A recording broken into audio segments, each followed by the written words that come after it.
Hello my dear friends, welcome back to Negentropy BTech Tuition. This is Afsal.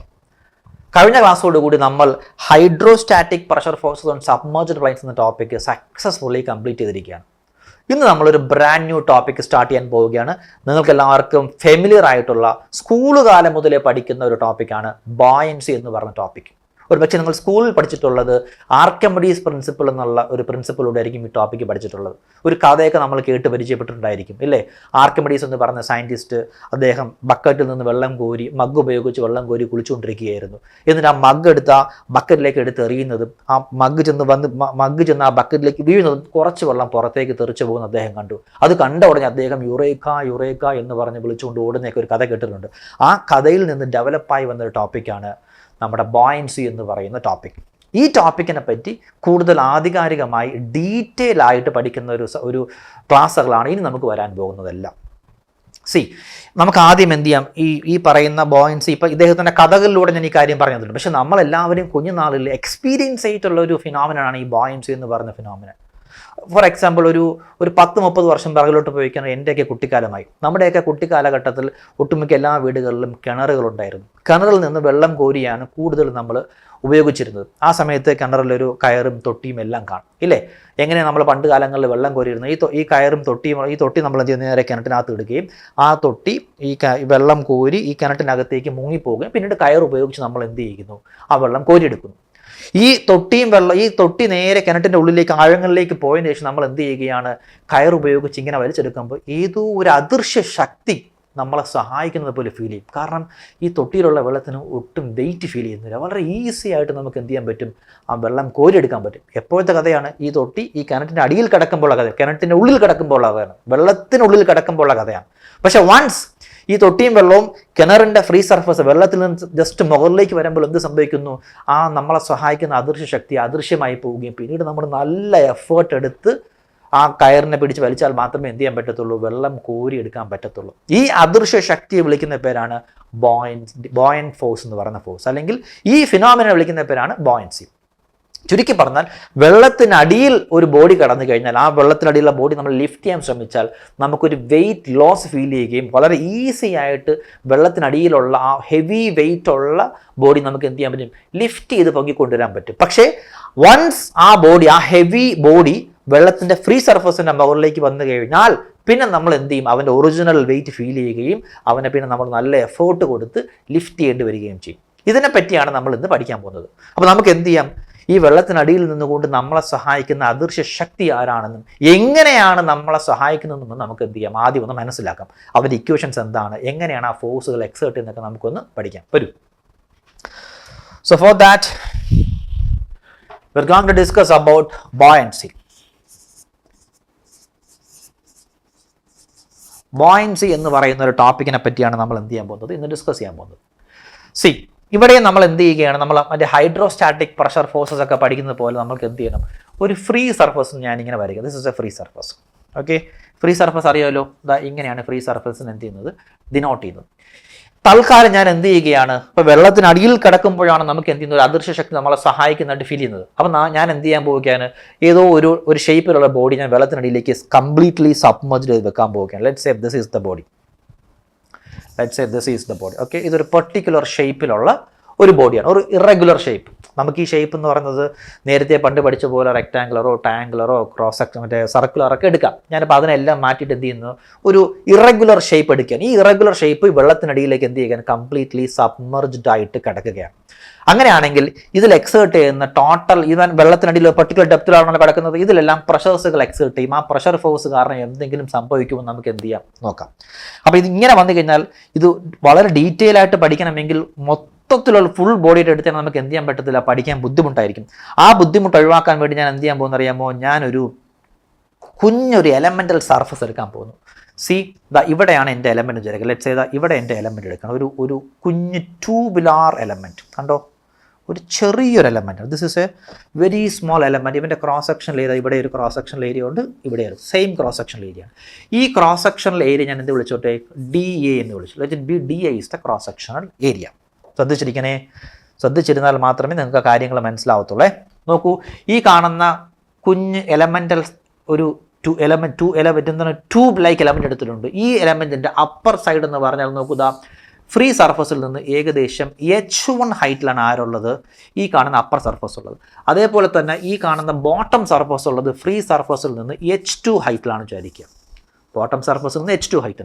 അങ്ങനെയാണെങ്കിൽ ഈ കാണുന്ന എലമെൻറ്റിൻ്റെ height എന്ന് പറഞ്ഞാൽ എത്രയാണ് വിചാരിക്കുക, H ആണെന്ന് വിചാരിക്കുക. Let H B the depth of the element. Clear ആണല്ലോ. ഇനി നമ്മൾ എക്സേർട്ട് ചെയ്യാൻ പോകുന്നത് ഈ കാണുന്ന എലമെൻറ്റിൻ്റെ ടോപ്പ് പോർഷൻസിലും ബോട്ടം പോർഷൻസിലും എക്സേർട്ട് ചെയ്യുന്ന പ്രഷർ അല്ലെങ്കിൽ ആ പ്രഷർ കാരണം ഉണ്ടാകുന്ന ഫോഴ്സുകൾ എനിക്ക് എന്ത് ചെയ്യണം, മാർക്ക് ചെയ്ത് വെക്കണം. ശ്രദ്ധിക്കേണ്ട കാര്യം, നമുക്കറിയാം പ്രഷറിന് എന്തില്ല, ഡയറക്ഷനില്ല. ഒരു പർട്ടിക്കുലർ പോയിന്റിൽ പ്രഷർ ഉണ്ടെങ്കിൽ എല്ലാ ഡയറക്ഷൻസിലോട്ടും എന്ത് ചെയ്യും, പ്രഷേഴ്സുകൾ ആക്ട് ചെയ്യും. അപ്പോൾ ഞാൻ ഈ കാണിക്കുന്ന ടോപ്പ് സർഫസ് എടുക്കുമ്പോൾ നമ്മൾ എന്താ ഉദ്ദേശിക്കുന്നത്, ഈ ടോപ്പ് സർഫസിലേക്കാണ് എന്ത് ചെയ്യുന്നത്, ആ പ്രഷർ ഫോഴ്സ് എക്സേർട്ട് ചെയ്യുന്നത്. ബോട്ടം സർഫസ് എടുത്താൽ ബോട്ടം സർഫസിലേക്കാണ് എന്ത് എക്സേർട്ട് ചെയ്യുന്നത്, ആ പ്രഷർ ഫോഴ്സ് എക്സേർട്ട് ചെയ്യുന്നത്. അതായത് നമ്മൾ എലമെന്റ് കൺസിഡർ ചെയ്താൽ ആ എലമെന്റിലേക്കാണ് ആര് എക്സേർട്ട് ചെയ്യാനുള്ളത്, പ്രഷർ ഫോഴ്സ് എക്സേർട്ട് ചെയ്യുന്നത് നമ്മൾ മാർക്ക് ചെയ്യാനുള്ളത്. ഓക്കെ, കാരണം നമ്മൾ പഠിക്കുന്നത് ആരെ പറ്റിയാണ്, ഈ കാണുന്ന വെള്ളത്തിലുണ്ടാകുന്ന ഫോഴ്സുകൾ നമ്മൾ എലമെന്റിനെ എന്ത് ചെയ്യുന്നതാണ് നമ്മൾ പഠിക്കുന്നത്. അപ്പോൾ പ്രഷർ ഫോഴ്സുകളെല്ലാം എങ്ങോട്ട് നമ്മൾ ഡൈവേർട്ട് ചെയ്യണം, എലമെന്റിലേക്ക് നമ്മൾ എന്ത് ചെയ്യുക, ഡൈവേർട്ട് ചെയ്യുക. അങ്ങനെ ഡൈവേർട്ട് വെച്ചിട്ടുണ്ട്. നമുക്ക് എന്ത് ചെയ്യാന്നറിയാമോ, ഈ കാണുന്ന ടോപ്പ് ഇതൊരു കുഞ്ഞ് എലമെന്റ് അല്ലേ, അതുകൊണ്ട് തന്നെ ഇവിടെ എക്സേർട്ട് ചെയ്യുന്ന പ്രഷർ ഫോഴ്സ് ഞാൻ DF1 എന്ന് വിളിച്ചോട്ടെ, ഇവിടെ എക്സേർട്ട് ചെയ്യുന്ന പ്രഷർ ഫോഴ്സ് ഞാൻ DF2 എന്ന് വിളിച്ചോട്ടെ. രണ്ട് പ്രഷർ ഫോഴ്സുകൾ DF1 DF2 എന്ന് വിളിച്ചു. ഞാൻ ആ പ്രഷർ ഫോഴ്സുകളൊന്ന് മാറ്റി എഴുതാൻ പോവുകയാണ്. What is DF1? Pressure force എന്ന് പറഞ്ഞാൽ പ്രഷർ ഇൻടു ഏരിയ. DF1 എന്ന് പറഞ്ഞു കഴിഞ്ഞാൽ ഈ കാണുന്ന 1 എന്ന് പറഞ്ഞ സർഫസ് ഫ്രീ സർഫസിൽ നിന്ന് H1 ഡെപ്തിലാണ്. അപ്പോൾ അവിടുത്തെ പ്രഷർ എന്താണ്, ρgH1. കാര്യം ഇതൊരു സ്റ്റാറ്റിക് ഫ്ലൂയിഡ് ആണ്. ഈ ഫ്ലൂയിഡ് എന്ത് ചെയ്യുന്നില്ല, മൂവ് ചെയ്യുന്നില്ല. സ്റ്റാറ്റിക് ഫ്ലൂയിഡ് ആണെങ്കിൽ പ്രഷർ ρgH ആണ്. നമ്മൾ കുറേ നാൾ മുന്നേ പഠിച്ചുകൊണ്ടിരിക്കുകയാണ്. സോ അവിടുത്തെ pressure force is equal to ρgH1 into അവൻ്റെ ക്രോസ് സെക്ഷണൽ ഏരിയ, ഈ എലമെന്റിലെ ക്രോസ് സെക്ഷണൽ ഏരിയ DA. അതേപോലെ തന്നെ എന്ത് ചെയ്യാൻ പോവുകയാണ്, വാട്ട് ഈസ് DF2? ആ ബോട്ടം സൈഡിലെ പ്രഷർ, ഈ ബോട്ടം സർഫസ് എത്രയാണ്, ഫ്രീ സർഫസ് നിന്ന് H2 ഡെപ്തിലാണ്. അപ്പോൾ അവിടുത്തെ പ്രഷർ എന്താണ്, സിംപ്ലി ρgH2 ഇൻറ്റു അവൻ്റെ ക്രോസ് സെക്ഷണൽ ഏരിയ DA. ഞാൻ എടുത്തത് യൂണിഫോം എലമെന്റിന് എടുത്തിരിക്കുന്നത്. അപ്പോൾ മുകളിലത്തെ സർഫസ് ഏരിയയും ബോട്ടം സർഫസ് ഏരിയയും സെയിം ആണ്, DA എന്ന് എടുത്തു. ഇത് നിങ്ങൾ വളരെ ക്ലോസ് ആയിട്ട് ഒബ്സർവ് ചെയ്ത് നോക്കൂ. ഇതിൽ ഏത് പ്രഷർ ഫോഴ്സ് ആണ് കൂടുതലെന്ന് നിങ്ങളൊന്ന് ഒബ്സർവ് ചെയ്ത് നോക്കൂ. ഈ രണ്ട് സൈഡിലെയും ഏരിയ, ബോട്ടം സർഫസും ടോപ്പ് സർഫസ് എടുത്താലും അവൻ്റെ ക്രോസ് സെക്ഷൻ ഏരിയ സെയിം ആണ്. പക്ഷെ പ്രഷർ വലുതല്ലേ, പ്രഷർ ഡിഫറൻ്റ് അല്ലേ. ഇവിടുത്തെ പ്രഷർ ചെറിയ പ്രഷറാണ്, ഇവിടുത്തെ പ്രഷർ കൂടുതലാണ്, അവൻ്റെ ഡെപ്ത് കൂടുതലായിട്ട്. അപ്പോൾ നമുക്കറിയാൻ പറ്റും DF2 is greater than DF1 എന്ന് നമുക്കറിയാം. അപ്പോൾ എന്ത് സംഭവിക്കുന്നു, ഈ DF1 ഞങ്ങൾ DF2 കൂടുതലായതുകൊണ്ട് എന്ത് സംഭവിക്കുന്നു, ഈ എലമെൻറ്റിൽ ഒരു നെറ്റ് ഫോഴ്സ് ആക്ട് ചെയ്യും. ആ നെറ്റ് ഫോഴ്സ് കണ്ടെത്താം. This DF is the net force, which is equal to DF2 minus DF1. What is DF2? This ρgH2 dA minus ρgH1 dA. നോക്കൂ, നിങ്ങൾ വളരെ ക്ലോസ് ആയിട്ട് ഒബ്സർവ് ചെയ്യൂ. ഒരു രണ്ട് ടേമിലും കോമൺ ആയിട്ട് ആരുണ്ട്, ρg ഉണ്ട് ഇല്ലേ. അതിനുശേഷം കോമൺ ആയിട്ട് ആരുണ്ട്, DA ഉണ്ട്. പിന്നെ ഫസ്റ്റ് ടേമിൽ ആകെപ്പാടെ ഉള്ളത് H2 ആണ്, സെക്കൻഡ് ടേമിൽ ആകെപ്പാടെ ഉള്ളത് H1 ആണ്. ശരിയല്ലേ? What is this H2 minus H1? ഈ ഫിഗർ നിങ്ങൾ ക്ലോസ് ആയിട്ട് ഒബ്സർവ് ചെയ്ത് നോക്കൂ. ഈ കാണുന്ന എലമെന്റിന് ടോപ്പ് സർഫസിലുള്ള ഡെപ്ത് H1 ആണ്, ബോട്ടം സർഫസിലുള്ള ഡെപ്ത് H2 ആണ്. ഈ H2ൽ നിന്ന് H1 കുറച്ചാൽ what we will get H എന്ന് പറഞ്ഞാൽ നമ്മുടെ ആരാണ്, നമ്മുടെ എലമെന്റിന്റെ ഡെപ്ത്, എലമെന്റിന്റെ ഹൈറ്റ് കിട്ടും. സോ H2 മൈനസ് H1 എന്ന് പറഞ്ഞാൽ ആരായി മാറി, ρgH2 minus H1 is HDA എന്ന് കിട്ടും. ഇതാണ് നമ്മുടെ എലമെന്റിൽ എക്സേർട്ട് ചെയ്യുന്ന നെറ്റ് ഫോഴ്സ്. ആര് നെറ്റ് ഫോഴ്സ് ആണ്, രണ്ട് സർഫസിലും എക്സേർട്ട് ചെയ്യുന്ന പ്രഷർ ഫോഴ്സുകളുടെ നെറ്റ് ഫോഴ്സ് ഈ ഫോഴ്സാണ്. ഈ ഫോഴ്സിന്റെ ഡയറക്ഷൻ നമുക്ക് നോക്കാം. ഞാൻ കുറെ കൂടെ ഒരു മനസ്സിലാക്കാനായിട്ട് ഞാൻ എന്ത് ചെയ്യുന്നു വിചാരിക്കാം, ഒരു വാല്യൂ തരാം. നോക്കൂ, ഈ കാണുന്ന DF1 വാല്യൂ 10 ന്യൂട്ടൺ. നിങ്ങൾക്ക് മനസ്സിലാക്കാൻ വേണ്ടി ഒരു ഇമാജിനറി ഫിഗർ ആണ് കേട്ടോ. DF1 ചെറുതാണ്, DF2 വലുതാണെന്ന് അറിയാം. DF2 വാല്യൂ ഞാൻ 100 ന്യൂട്ടൺ കൊടുത്തു. ഞാനിവിടെ 100 DF2 മൈനസ് DF1 അല്ലേ, വിച്ച് മീൻസ് 100 മൈനസ് 10 ആണ് ചെയ്തിരിക്കുന്നത്. സോ വലുതിൽ നിന്ന് ചെറുത് കുറച്ചപ്പോൾ നമുക്ക് എന്ത് കിട്ടി, ഈ DF എന്ന നെറ്റ് ഫോഴ്സ് കിട്ടി. ഡയറക്ഷൻ എങ്ങനെയായിരിക്കും, വലുതിൽ നിന്ന് ചെറുത് കുറച്ചിട്ട് വലുതിൻ്റെ ഡയറക്ഷനാണ് എന്ത് പറയുന്നത്, നെറ്റ് ഫോഴ്സിൻ്റെ ഡയറക്ഷൻ. അപ്പോൾ നോക്കൂ, ഈ വലുതായ 100 ന്യൂട്ടൺ ഡയറക്ഷൻ അപ്വേർഡ് ഡയറക്ഷനിലല്ലേ. സോ 90 ന്യൂട്ടൺ എങ്ങോട്ടായിരിക്കും, അപ്വേർഡ് ഡയറക്ഷനിലായിരിക്കും. കണ്ടോ, ഈ കാണുന്ന എലമെൻറ്റിനെ നോക്കൂ, വെള്ളത്തിൽ മുങ്ങിക്കിടക്കുന്ന എലമെൻറ്റിന് ഈ പ്രഷർ ഫോഴ്സുകളുടെ ഡിഫറൻസ് കാരണം 90 ന്യൂട്ടൺ അപ്വേർഡ് ഡയറക്ഷൻ, അതായത് ഈ എലമെൻറ്റിനെ 90 ന്യൂട്ടൺ മുകളിലോട്ട് പുഷ് ചെയ്യുകയാണ്. ഈ പുഷ് ചെയ്യുന്ന ഫോഴ്സിന് വിളിക്കുന്ന പേരാണ് ആ അദൃശ്യ ശക്തി, അല്ലെങ്കിൽ നമ്മൾ പഠിക്കുന്ന ബോയന്റ് ഫോഴ്സ് എന്ന് പറയുന്ന ഫോഴ്സ്. കണ്ടോ, അപ്പോൾ വെള്ളത്തിനടിയിൽ ഒരു ബോഡി മുങ്ങിക്കിടക്കുകയാണെങ്കിൽ അവിടെ ഉണ്ടാകുന്ന പ്രഷർ ഡിഫറൻസ് കാരണം ഒരു നെറ്റ് അപ്വേർഡ് ഫോഴ്സ് ക്രിയേറ്റ് ചെയ്യുകയും ആ നെറ്റ് അപ്വേർഡ് ഫോഴ്സ് നമ്മളെ ബോഡിയിലോട്ട് ഇങ്ങനെ പുഷ് ചെയ്ത് നിൽക്കും. അത് കാരണം നമുക്കൊരു വെയിറ്റ് ലോസ് ഫീൽ ചെയ്യുകയും വെള്ളത്തിനടിയിൽ മുങ്ങിക്കിടക്കുന്ന ഏതൊരു വസ്തുവിനെയും വളരെ ഈസി ആയിട്ട് നമുക്ക് എന്ത് ചെയ്യാൻ പറ്റും, ലിഫ്റ്റ് ചെയ്യാനും പറ്റുന്നത് അതുകൊണ്ടാണ്. So this is the buoyant force. പക്ഷെ ഞാനിപ്പോൾ പഠിച്ച ഈ ഡെറൈവ് ചെയ്ത ഇക്വേഷൻ എന്തിൻ്റെ ഇക്വേഷനാണ്, ഈ കാണുന്ന കുഞ്ഞ് എലമെൻറ്റിൽ മാത്രം എക്സേർട്ട് ചെയ്യുന്ന എലമെൻ്റൽ ഫോഴ്സായ ബോയന്റ് ഫോഴ്സ് ആണ് പറഞ്ഞിരിക്കുന്നത്. പക്ഷെ എനിക്ക് എന്ത് വേണം, ഈ കാണുന്ന ടോട്ടൽ ബോഡിയിലും എക്സേർട്ട് ചെയ്യുന്ന ബോയന്റ് ഫോഴ്സ് വേണം. അത് കണ്ടെത്തണ്ടേ? അതിനുവേണ്ടി ഈ കാണുന്ന എലമെൻറ്റ് ഞാൻ വരച്ചല്ലോ, ആ എലമെൻറ്റിൻ്റെ volume, let v be the volume of the element എന്ന് വിചാരിക്കാം. അപ്പം നമ്മൾ എന്ത് ചെയ്യാൻ പോവുകയാണ്, what is this d f? ആ ഡി എഫ് ഞാൻ ഇങ്ങോട്ട് മാറ്റി എഴുതി. D f is equal to എന്താണ്, rho g h d A.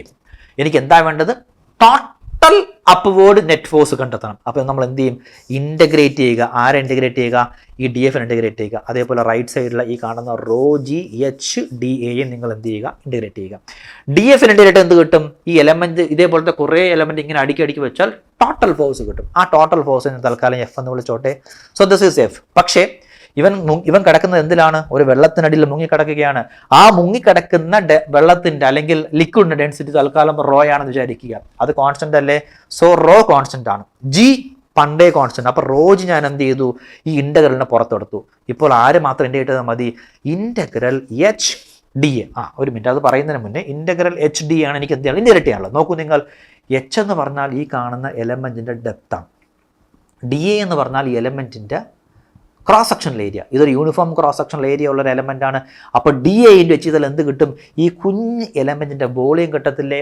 അപ്പോൾ എച്ച് ഡി എ ഞാൻ എന്ത് വിളിക്കാം, ഡി വി എന്ന് വിളിക്കാം. ശരിയല്ലേ, എച്ച് ഡി എ ഞാൻ എന്ത് വിളിക്കാം, ഡി വി, അതായത് ഈ കാണുന്ന എലമെൻറ്റിൻ്റെ വോളിയം. അപ്പോൾ ഇൻ്റഗ്രൽ ഓഫ് ഡി വി എന്ന് പറഞ്ഞാൽ എന്ത് കിട്ടും, നമുക്ക് എന്ത് കിട്ടും, total volume of the body കിട്ടും. So we got f is equal to rho g v എന്ന് പറയുന്ന ഒരു ഇക്വേഷൻ നമ്മളതിൽ കിട്ടും. This equation is known as what, buoyant force. അപ്പോൾ ബോയന്റ് ഫോഴ്സ് കണ്ടെത്തണമെങ്കിൽ നമുക്ക് റോ ജി വി എന്ന് പറയുന്ന ഇക്വേഷൻ നമുക്ക് എന്ത് ചെയ്താൽ മതി, ഉപയോഗിച്ചാൽ മതി. പക്ഷേ കുറേ കൂടെ ഒരു ക്ലാരിറ്റി നമുക്കിവിടെ വരുത്തണം. ആ ക്ലാരിറ്റി വരുത്താൻ വേണ്ടി ഞാൻ 1-2 കാര്യങ്ങളോടൊന്ന് പറഞ്ഞു പോകാം. ശ്രദ്ധിക്കണേ, ആ ക്ലാരിറ്റി നമുക്ക് വരുത്തണം. ഇപ്പോൾ ഈ ബോഡി ഞാൻ എന്ത് ചെയ്തിരിക്കുകയാണ്, കംപ്ലീറ്റ്ലി വെള്ളത്തിനടിയിലേക്ക് സബ്മർജ്ഡ് ചെയ്ത് വെച്ചിരിക്കുകയാണ്. അപ്പോൾ നമുക്ക് എന്ത് കിട്ടി, ഈ കാണുന്ന ഇക്വേഷൻ എന്ന് പറഞ്ഞാൽ ഇവിടുത്തെ വോളിയം എന്ന് പറഞ്ഞാൽ എൻ്റെ എലമെൻറ്റിൻ്റെ കംപ്ലീറ്റ് വോളിയമാണ്. പക്ഷെ നമ്മൾ ജനറലി നമുക്ക് ഒരു സ്ഥലത്ത് ഒരുപാട് പ്രോബ്ലംസ് നമുക്ക് ഇനി വർക്കൗട്ട് ചെയ്യാനുണ്ട്. ആ ഒരു സ്ഥലത്ത് നമുക്ക് എന്ത് ചെയ്യാൻ പാടില്ല, അബദ്ധങ്ങൾ പറ്റാൻ പാടില്ല. അപ്പോൾ ഒരു ജനറൽ ഇക്വേഷൻസിലേക്ക് ഞാൻ ആരെ മാറ്റാൻ പോവുകയാണ്, നമ്മുടെ ബോയൻസിയുടെ ഇക്വേഷനെ മാറ്റാൻ പോവുകയാണ്. സോ ഈ എഫ് ഈസ് ഈക്വൽ ടു, ഞാൻ എഫ് ബി മീൻസ് എന്താണ്, buoyant force, net upward thrust due to the difference in pressure ഫോഴ്സിന് വിളിക്കുന്ന പേരാണെന്ത്, ബോയൻസി ഫോഴ്സ്. ആ buoyancy force is equal to rho. ഇത് ഏത് റോ ആണ്, നമ്മുടെ ബോഡി, നമ്മുടെ ഒബ്ജക്റ്റ് മുങ്ങിക്കിടക്കുന്ന ലിക്വിഡിന്റെ ഡെൻസിറ്റിയാണ്. അപ്പോൾ density of the fluid raw F എന്ന് ഞാൻ വിളിച്ചോട്ടെ. അത് എഴുതാൻ കാരണം ക്വസ്റ്റ്യനിൽ പ്രോബ്ലം ചെയ്യുമ്പോൾ എന്ത് കിട്ടുന്ന അറിയാമോ, നമ്മുടെ ഈ കാണുന്ന ബോഡിയുടെ ഡെൻസിറ്റി തരും, വെള്ളത്തിൻ്റെ ഡെൻസിറ്റി തരും, വെള്ളമോ ലിക്വിഡോ ഓയിൽ എന്തോ തരും. അപ്പോൾ രണ്ടിൽ ഏതാ ഡെൻസിറ്റി എന്ന് തിരിച്ചറിയേണ്ടേ. അതുകൊണ്ടാണ് ഞാൻ ഡെൻസിറ്റി ഓഫ് ദ ഫ്ലൂയിഡ് എന്ന് ഇവിടെ സ്പെസിഫിക് ആയിട്ട് ചെയ്തത്. Into G into V d എന്ന് ഞാൻ വിളിക്കാം. What is this v D? V D means displaced volume ആണ്. Displaced volume of displaced liquid, അങ്ങനെ പറയുന്നതാണ് നല്ല കേട്ടോ. Volume of displaced liquid. ഇത് ഞാൻ നേരത്തെ പറഞ്ഞല്ലോ, ആർക്കിമിഡീസ് പ്രിൻസിപ്പിൾ. അദ്ദേഹം മറ്റേ ബക്കറ്റിൽ നിന്ന് വെള്ളം കോരി കുളിക്കുമ്പോൾ കയ്യിലുള്ള മഗ് ബക്കറ്റിലേക്ക് ഇടുമ്പോൾ എന്ത് സംഭവിക്കുന്നു, ആ മഗ് ചെന്ന് ആ ബക്കറ്റിൽ വീഴുമ്പോൾ എന്ത് സംഭവിക്കുന്നു, കുറച്ച് വെള്ളം പുറത്തേക്ക് പോകുന്നു. അതാണ് ഡിസ്പ്ലേസ്ഡ് ലിക്വിഡ്. വിച്ച് മീൻസ് ഈ മഗ് എത്രമാത്രം വെള്ളത്തിലേക്ക് താഴ്ന്നിരിക്കുന്നു അത്രയും വോളിയം ഓഫ് ലിക്വിഡാണ് എന്ത് ചെയ്തിരിക്കുന്നത്, പുറത്തോട്ട് ഡിസ്പ്ലേസ്ഡ് ആയിരിക്കുന്നത്.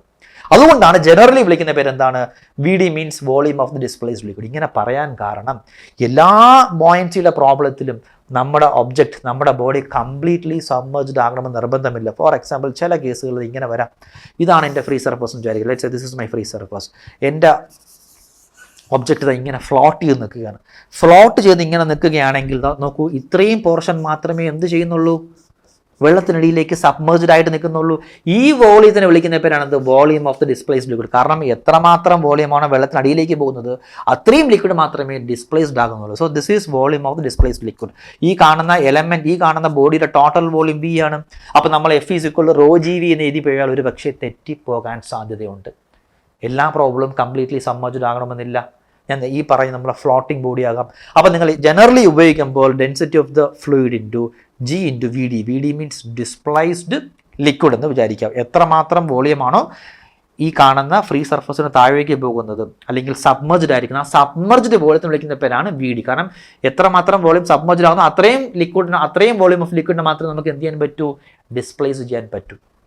ഓക്കെ അല്ലേ? സോ F = ഇക്വേഷൻ എന്ത് വിളിക്കുന്നു, raw F into G into VD. This is our general expression of what?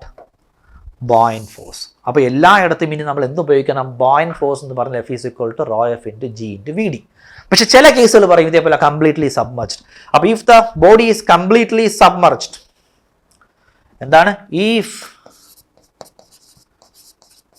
The body is completely submerged in liquid, submerged in liquid, അങ്ങനെയാണെങ്കിൽ ഈ കാണുന്ന വി ഡി = ആരായി മാറും, ബി ആയി മാറും. ആ സമയത്തുള്ള ബോയന്റ് ഫോഴ്സ് FB = നമുക്ക് എന്ത് പറയാം, rho F into G into V എന്ന് നമുക്ക് എന്ത് ചെയ്യാൻ പറ്റും, നമുക്ക് വിളിക്കാൻ പറ്റും. കണ്ടോ? അപ്പോൾ ജനറലി എല്ലായ്പ്പോഴും സേഫായിട്ട് എഴുതുന്നത് ഏതായിരിക്കും നല്ലത്, FB = rho F into G into VD എന്ന് എഴുതുക. ആ കേസിൽ കംപ്ലീറ്റ്ലി സബ്മർജ്ഡ് ആണെങ്കിൽ ഈ VD നമുക്ക് എന്തായിട്ട് മാറ്റാം, V ആയിട്ട് മാറ്റാം. ഇതൊക്കെ എന്താണ്, തുടക്കക്കാർക്ക് മാത്രമേ ഈ പ്രശ്നമുള്ളൂ. ഈ സബ്ജക്റ്റിനെ, ഈ ടോപ്പിക്കിനെ പറ്റി നല്ല പരിചയമുള്ളവർക്കും ഇക്വേഷൻസ് ഒക്കെ നല്ല ബോധമുള്ളവർക്കും ഇതൊന്നും ഒരു വിഷയമല്ല. സാർ ഈ ചെറിയ കാര്യങ്ങൾ എന്തിന് പോയിന്റ് ഔട്ട് ചെയ്യുന്നു തോന്നും. പക്ഷേ ആദ്യമായി പഠിക്കുന്ന കുട്ടികൾ, ആദ്യമായി ബോയൻസിയുടെ ഒരു പ്രോബ്ലം വർക്കൗട്ട് ചെയ്യുന്ന കുട്ടികൾക്ക് ഡെൻസിറ്റിയുടെ കാര്യത്തിൽ സംശയം ഉണ്ടാകും. ഇതെല്ലാം ഞാൻ ഓഫ്ലൈനിൽ ക്ലാസ്സുകൾ എടുക്കുമ്പോൾ കുട്ടികളിൽ ഉണ്ടാകുന്ന തെറ്റുകൾ കണ്ട് പരിചയമുള്ളതുകൊണ്ടാണ് ഞാൻ എടുത്തു പറയുന്നത്. ഫസ്റ്റ് പ്രോബ്ലം ചെയ്യുന്ന കുട്ടികൾ എന്ത് ചെയ്യുന്ന അറിയാമോ, ഈ കാണുന്ന റോ എന്ന് പറയുമ്പോൾ സാർ ഈ കാണുന്ന rho density of the liquid ആണോ, ഡെൻസിറ്റി ഓഫ് ദ ബോഡി ആണോ എന്ന് ചോദിക്കും. V എന്ന് പറയുമ്പോൾ സാർ ഏത് വോളിയം, ഫ്ലോട്ടിംഗ് ആണെങ്കിൽ ഫുൾ മറ്റേ സബ്മർജ്ഡ് വോളിയം എടുക്കണോ അല്ലെങ്കിൽ മറ്റേ ഫുൾ വോളിയം എടുക്കണോ എന്നൊക്കെ സംശയങ്ങൾ കുട്ടികൾ ഒരുപാട് എന്നോട് ചോദിച്ചിട്ടുണ്ട്. അതിൻ്റെ ഒരു എക്സ്പീരിയൻസിൻ്റെ ഇതിലാണ് ഞാൻ പറയുന്നത്. ഇങ്ങനെയൊക്കെയുള്ള പ്രശ്നങ്ങൾ നമ്മൾ ആദ്യമായി ചെയ്യുന്ന ഒരു ബിഗിനർക്ക് ഉണ്ടാക്കാം. അപ്പം നമ്മൾ എപ്പോഴും ഒരു ക്ലാസ് എടുക്കുമ്പോൾ ഏറ്റവും അഡ്വാൻസ്ഡ് കുട്ടികളെ മാത്രം ഉന്നമിച്ച് ക്ലാസ് എടുക്കത്തില്ല, നമ്മൾ ബിഗിനേഴ്സിനെ ഉന്നമിച്ച് എടുക്കത്തില്ല. അങ്ങനെ എടുത്തുള്ള ഗുണം എന്ന് പറഞ്ഞാൽ അതിൻ്റെ മുകളിലുള്ള എല്ലാവർക്കും ആ ക്ലാസ് ഉപയോഗപ്പെടുത്താൻ പറ്റും, ഇല്ലേ?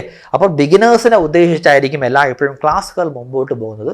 അപ്പം ഇത് ടോപ്പിക് നല്ല പരിചയമുള്ളവർ എന്ത് ചെയ്യുക, ഒരല്പം സ്പീഡ് കൂട്ടുക, പ്ലേ ബാക്ക് സ്പീഡ് 1.5 2 കൂട്ടുന്ന സ്പീഡിൽ കണ്ടാൽ നിങ്ങൾക്ക് സമയം അത്ര ലാഗായിട്ട് നിങ്ങൾക്ക് ഫീൽ ചെയ്യത്തില്ല. ഓക്കെ അല്ലേ? സോ നമ്മളിപ്പോൾ എന്ത് പഠിച്ചു, ബോയൻസി എന്ന് പറയുന്ന ടോപ്പിക്കിനെ പറ്റി ഡീറ്റെയിൽ ആയിട്ട് പഠിച്ചു. പക്ഷേ എക്സാമിന് ഒരു പക്ഷേ ബോയൻസിയുടെ ഡെഫിനിഷൻ എഴുതാൻ ചോദിക്കാൻ സാധ്യതയുണ്ട്. അപ്പോൾ നമുക്ക് ആ ഡെഫിനിഷനോട് നോക്കിയിട്ട് നമുക്കിത് വൈൻഡ് അപ്പ് ചെയ്യാം. നോക്കൂ, buoyancy, buoyant force and centre of buoyancy. Centre of buoyancy എന്താണ് ഞാൻ വിട്ടുപോയി, ആ ഡെഫിനിഷൻ പറഞ്ഞപ്പോൾ ഓർമ്മ, അത് പറഞ്ഞുതരാം. നോക്കൂ നിങ്ങൾ, ഡെഫിനിഷനാണ്, when a body is immersed in a fluid either wholly or partial ഉണ്ടാകും. ഡെഫിനിഷനിൽ കൃത്യമായി ഞാൻ പറയുന്നുണ്ട്. അത് ഒരു പക്ഷേ കംപ്ലീറ്റ്ലി സബ്മർജ്ഡ് ആകാം അല്ലെങ്കിൽ പാർഷ്യലി സബ്മർജ്ഡ് ആകാം. It is subjected to an upward force which tends to lift. നേരത്തെ പറഞ്ഞ പ്രഷർ ഫോഴ്സുകളുടെ ഡിഫറൻസ് എന്ത് ചെയ്യുന്നു, ആ ഡിഫറൻസ് ഇൻ ഫോഴ്സ് ആ ബോഡി ലിഫ്റ്റ് ചെയ്യാൻ ശ്രമിക്കുന്നു. ആ ലിഫ്റ്റിൻ്റെ വേറൊരു മീനിങ് ആണ് ബോയ്. അവിടെ നിന്നാണ് ബോയൻസി എന്ന് പറയുന്ന ഫോഴ്സിൻ്റെ പേര് വരാൻ കാരണം. അപ്പോൾ ബോയ് മീൻസ് എന്താണ്, ബോയ് മീൻസ് ലിഫ്റ്റ് ആണ്. Lift it up.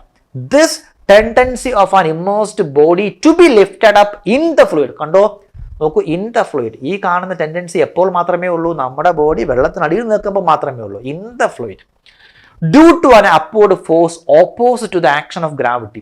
എപ്പോഴും വെയിറ്റ്, നമ്മൾ വെള്ളത്തിനടി മുങ്ങിക്കിടക്കുന്ന ആ ഒബ്ജക്റ്റിൻ്റെ വെയിറ്റ് എപ്പോഴും എങ്ങോട്ട്, വെള്ളത്തിനടി എന്നല്ല, എല്ലാ ഒബ്ജക്റ്റിൻ്റെ വെയിറ്റും ഓൾവേസ് ആക്ട് വെർട്ടിക്കലി ഡൗൺവേർഡ് ആണ്. ഈ വെയിറ്റിൻ്റെ നേരെ ഓപ്പോസിറ്റ് ഡയറക്ഷനിലായിരിക്കും ആക്ട് ചെയ്യുന്നത്, ആ അപ്വേർഡ് ഫോഴ്സ് ആക്ട് ചെയ്യുന്നത്. അതാണ് opposite to the action of gravity is known as buoyancy. ഈ ഫിനോമിനനെ വിളിക്കുന്ന പേരാണ് buoyancy. The force tending to lift up the body under such condition is known as buoyant force or force of buoyancy or upward thrust എന്നും up thrust എന്നൊക്കെ പല പല പേരിൽ അറിയപ്പെടും. ഇനി നോക്കൂ, the point of application of the force of buoyancy on the body is known as the center of buoyancy. ഇത് ഞാൻ പറയാൻ വിട്ടുപോയി. എന്താണ് പറയാൻ വിട്ടുപോയത്? Centre of buoyancy. ഈ സെൻറ്റർ ഓഫ് ബോയൻസി നമുക്ക് എന്താണെന്നൊന്ന് പഠിക്കാൻ വരും. What is centre of buoyancy? നോക്കൂ നിങ്ങൾ, ഇപ്പോൾ ഫോർ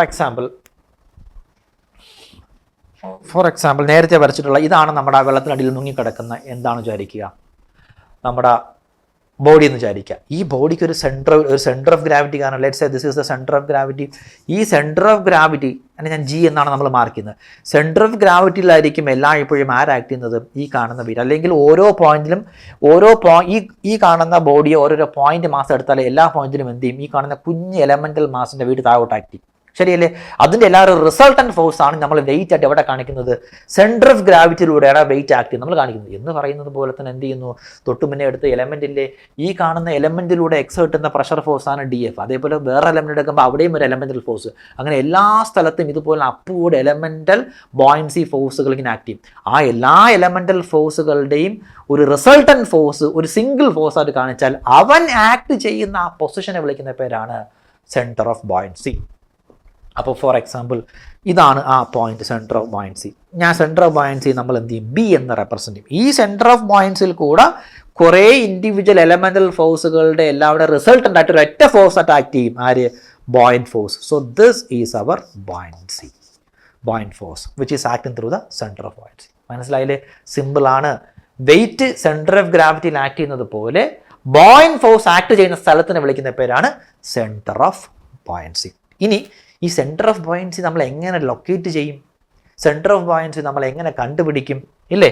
അതൊരു ക്വസ്റ്റ്യൻ ആണ്. അത് പ്രോബ്ലം ചെയ്യുമ്പോൾ ഞാൻ ഓരോരോ ടൈപ്പിൽ പറഞ്ഞില്ല. എങ്കിലും നിങ്ങൾ മനസ്സിലാക്കുക, ഈ കാണുന്ന ഇമ്മേഴ്സ്ഡ് വോളിയം ഉണ്ടല്ലോ, ഇമ്മേഴ്സ്ഡ് അല്ലെങ്കിൽ ഡിസ്പ്ലേസ്ഡ് വോളിയം ഓഫ് ലിക്വിഡ് ഇല്ല, ആ ഡിസ്പ്ലേസ്ഡ് വോളിയത്തിൻ്റെ സെൻറ്ററോട് ആയിരിക്കും എല്ലായ്പ്പോഴും ആര് വരുന്നത്? സെൻറ്റർ ഓഫ് ബോയൻസി വരുന്നത്. ഇതെല്ലാം പ്രോബ്ലം ചെയ്യാൻ ആവശ്യമുള്ള കഥകളാണ്. ഇപ്പോൾ ഫോർ എക്സാമ്പിൾ ഈ കാണുന്ന ഡിസ്പ്ലേസ്ഡ് വോളിയം എന്ന് പറഞ്ഞാൽ സബ്മർജ്ഡ് വോളിയം. ഈ സബ്മർജ്ഡ് വോളിയത്തിൻ്റെ സെൻറ്ററോയിഡ് ഇതാണ് വിചാരിക്കുക. ഞാൻ ആ സെൻറ്ററോയിഡിനെ വിളിക്കുന്ന പേരാണ് പി. അപ്പോൾ അവിടെ കൂടെയാണ് ആക്ട് ചെയ്യുന്നത്? നമ്മുടെ എഫ് ബി എന്ന് പറയുന്ന ബോയൻറ്റ് ഫോഴ്സ് ആക്ട് ചെയ്യുന്നത്. പക്ഷേ ഇവിടെ നോക്കൂ, ഇവിടെ എന്താ സംഭവിക്കുന്നത്? ഇവിടെ സംഭവിക്കുന്നത് ഇത് കംപ്ലീറ്റ്ലി സബ്മർജ്ഡ് ആണ്, ഇവിടെ സംഭവിക്കുന്നത് പാർഷ്യലി സബ്മർജ്ഡ് ആണ്. അപ്പോൾ നോക്കുക, സബ്മർജ്ഡ് എത്രമാത്രം വോളിയം വെള്ളത്തിനടിയിലേക്ക് സബ്മർജ്ഡ് ആണ്, ആ സബ്മർജ്ഡ് വോളിയത്തിൻ്റെ സെൻറ്ററോയിഡിൽ കൂടെ ആയിരിക്കും എല്ലായ്പ്പോഴും ആക്ട് ചെയ്യുന്നത്? ബോയൻറ്റ് ഫോഴ്സ് ആക്ട് ചെയ്യുന്നത്. ആ ലൊക്കേഷനെ വിളിക്കുന്ന പേരാണ് സെൻറ്റർ ഓഫ് ബോയൻസി. അപ്പോൾ നമ്മളിവിടെ പഠിച്ച കൺസെപ്റ്റിൽ ജസ്റ്റ് ഒന്ന് റിവൈസ് ചെയ്ത് പോകാം. എന്താ പറഞ്ഞിരിക്കുന്നത്? നമ്മുടെ ബോയൻറ്റ് ഫോഴ്സ് എന്ന് പറഞ്ഞു കഴിഞ്ഞാൽ നമ്മുടെ എലമെൻറ്റിൻ്റെ ടോപ്പിലും ബോട്ടത്തിലും ഉണ്ടാകുന്ന പ്രഷർ ഫോഴ്സുകളുടെ ഡിഫറൻസ് ആണ്. അതെല്ലായ്പ്പോഴും അപ്വേർഡ് ഫോഴ്സ് ആയിരിക്കും, ഇല്ലേ? ആ അപ്വേർഡ് ഫോഴ്സിന് ഞാൻ ടോട്ടലി ഇൻ്റഗ്രേറ്റ് ചെയ്യുമ്പോൾ നമുക്ക് ടോട്ടൽ ബോയൻറ്റ് ഫോഴ്സ് കിട്ടി rho F into G into V D. V D means volume of displaced liquid which is equal to volume of the submerged body. എത്രമാത്രം body submerged ആയോ ആ വോളിയത്തിനെ വിളിക്കുന്ന പേരാണ് volume of the displaced liquid. കാരണം എന്താണ്? അത്രയും വോളിയം ആയിരിക്കും വെള്ളത്തിന് എന്ത് ചെയ്യുന്നത്? തള്ളി മാറ്റുന്നത്. ഓക്കെ അല്ലേ? ജനറലി നമ്മൾ അങ്ങനെ വിളിക്കാം. If the body is completely submerged ആണെങ്കിൽ ആ V D equal to V ആയും നമുക്ക് റോ എഫ് ജി വൈ നമുക്ക് എഴുതാൻ പറ്റും. ഈ കാണിക്കുന്ന ബോയൻറ്റ് ഫോഴ്സ് ആക്ട് ചെയ്യുന്ന ആ പോയിന്റിനെ വിളിക്കുന്ന പേരാണ് സെൻറ്റർ ഓഫ് ബോയൻസി. സോ ഇത്രയും കാര്യങ്ങൾ കൃത്യമായി നിങ്ങൾ മനസ്സിലായെന്ന് വിശ്വസിക്കുന്നു. നമുക്ക് ഈ പഠിച്ച കാര്യങ്ങളെല്ലാം എന്ത് ചെയ്യാം? നേരെ ഒരു കുഞ്ഞു പ്രോബ്ലത്തിലൂടെ നമുക്ക് അപ്ലൈ ചെയ്യാൻ നോക്കാം. ഓക്കെ.